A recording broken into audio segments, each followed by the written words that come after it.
श्री स्वामी समर्थ. प्रत्येक महिन्यामध्ये अमावस्या येत असते आणि अमावस्येचा दिवस हा आपल्या पितरांना समर्पित असतो.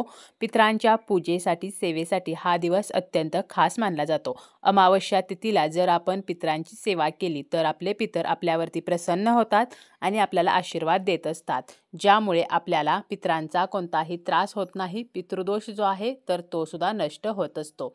यंदा जी वैशाख महिन्याची अमावस्या आहे तर ही तिथी 26 मेला दुपारी 12:11 सुरू होईल आणि 27 मेला सकाळी 8:31 संपणार आहे. आणि आपल्याला 26 मेला काय करायचे आहे तर पितरांसाठी एक दिवा जो आहे तर तो लावायचा आहे. या दिवशी सोमवार आहे, त्यामुळे या दिवशी दर्श भाऊका सोमवती अमावस्या असणार आहे. आणि वैशाख अमावस्या जी आहे तर ती जरी उदय तिथीनुसार 27 मेला असली तरी सुद्धा पितरांसाठी आपल्याला जो दिवा लावायचा आहे तर हा दिवा जेव्हा अमावस्या तिथी सुरू असते तर त्या वेळेमध्ये लावायचा असतो. आणि म्हणूनच आपल्याला हा दिवा 26 मेला लावायचा आहे. रात्री झोपण्या अगोदर आपल्याला हा दिवा लावायचा आहे. आता हा दिवा आपण कशा प्रकारे लावायचा, कुठे लावायचा, कोणी लावायचा याची संपूर्ण माहिती आपण आजच्या या व्हिडिओमध्ये पाहणार आहोत. व्हिडिओला सुरुवात करण्या अगोदर तुम्ही जर चॅनलवरती नवीन असाल आणि पहिल्यांदाच माझे व्हिडिओ पाहत असाल तर चॅनलला सबस्क्राईब करा. व्हिडिओ माहितीपूर्ण वाटला तर व्हिडिओला लाईक करा. अमावस्येच्या दिवशी पितरांसाठी एक दिवा लावला जातो. यामुळे आपल्याला पितरांचे आशीर्वाद मिळतात आणि आपला पितृदोष संपतो.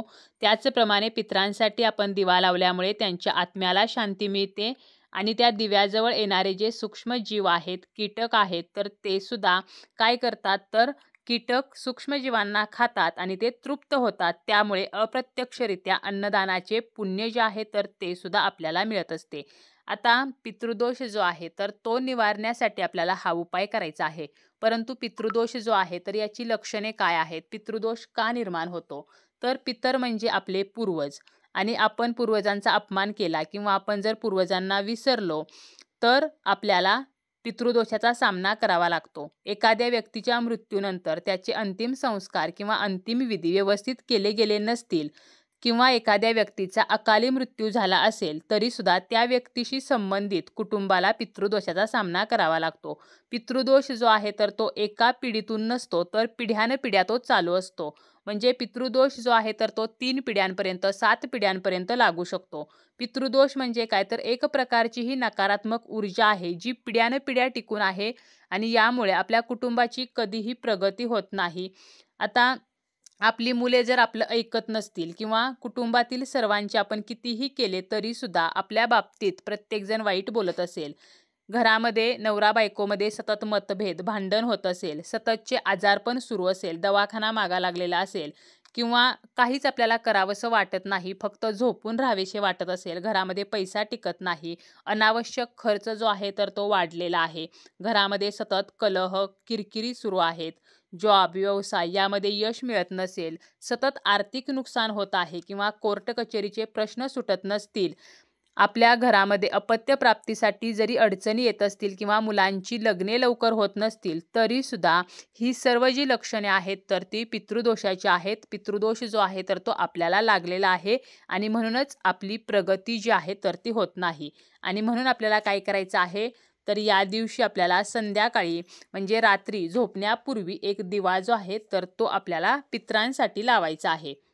आता हा दिवा जो आहे तर तो कोणी लावावा तर घरातील स्त्रीने किंवा पुरुषाने लावावा. तर हा कुठे लावायचा आहे तर ज्या ठिकाणी आपण पाण्याचा माठ ठेवतो किंवा पाण्याचं भांडं आहे तर त्या जवळ आपल्याला लावायचं आहे. जरी काळा माठ असेल, तांबडा माठ असेल किंवा पाण्याचा हंडा असेल तरी त्याजवळ आपण हा दिवा लावू शकतो. किंवा मग चिनी मातीची छोटीशी एक भरणी जी आहे तर ती घ्यायची, ती आपल्याला पाण्याने भरून घ्यायची आणि त्या जवळ आपल्याला हा दिवा जो आहे तर तो लावायचा आहे.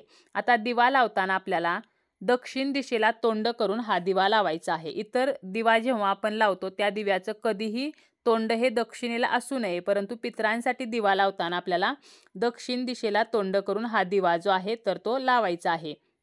जिवंतपणे आपण आपल्या माणसांची सेवा करत असतो, परंतु मृत्यूनंतर सुद्धा काही गोष्टी ज्या आहेत तर त्या आपल्याला करायला लागतात.